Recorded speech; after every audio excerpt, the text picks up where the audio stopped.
You might know Seinfeld as the show with no premise, where all of it is about absolutely nothing. With a description like that, there's almost no room for new things we can learn about it decades later, right?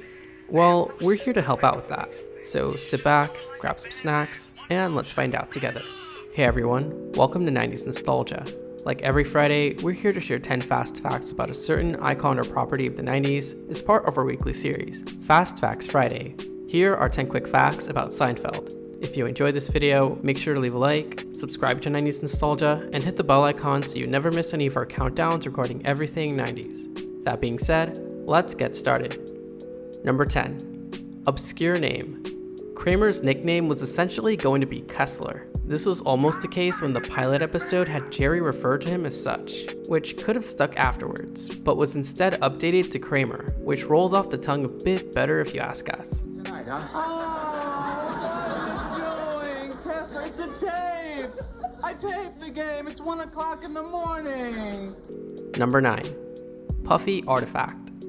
The famous puffy shirt worn by Jerry Seinfeld is now a historic artifact in the Smithsonian at the National Museum of American History. He wore it at an episode where Kramer's girlfriend convinced him to put it on for his appearance in the Today Show. Number 8. Jason leaving. Jason Alexander, the actor who plays George, threatened to leave Seinfeld after being left out of one episode in season 3. I gotta get out of this shit. So you're tunneling to the center of the earth? This made him super upset because he felt like he wasn't needed for the show. He said, "If you do that again, do it permanently. If you don't need me to be here every week, I'd just as soon go back home." Number 7. No Elaine? Could you imagine the show playing out without Elaine as a character? Well, that almost happened after she wasn't part of the pilot episode. Instead, having a waitress named Claire, played by Lee Garlington, as the show's potential female lead. Elaine was brought into the show when it was approved for a first season, taking her role as the female lead we all fell in love with. Number 6. Unaired Cameo. George Steinbrenner made a guest appearance in an episode of Seinfeld, playing as George's boss. Very fitting, don't you think?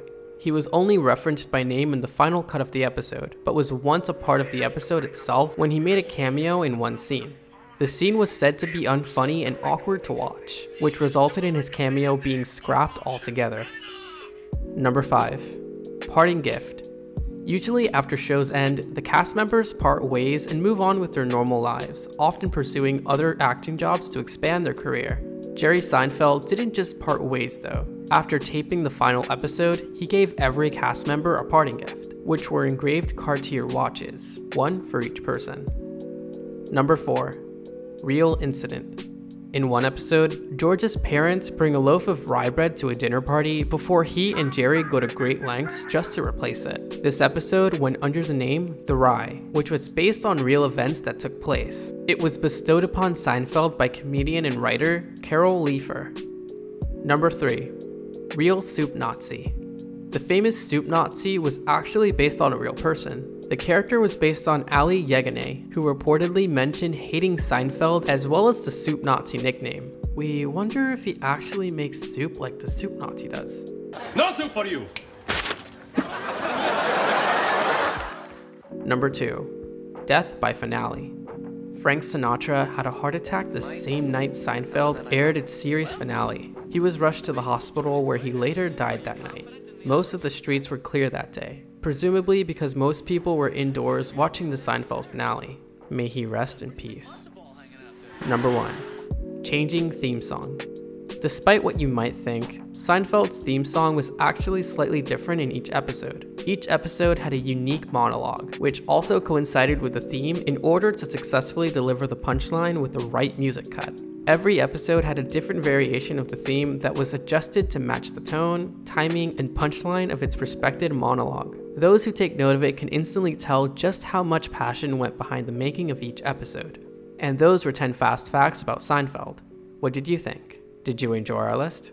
What other 90s shows would you like to know more about next? Share them with us in the comments below. And be sure to subscribe to 90s Nostalgia for more fast facts every Friday, as well as our wide array of countdowns regarding everything 90s. That's all for now. Thanks for watching, and we'll catch y'all next time.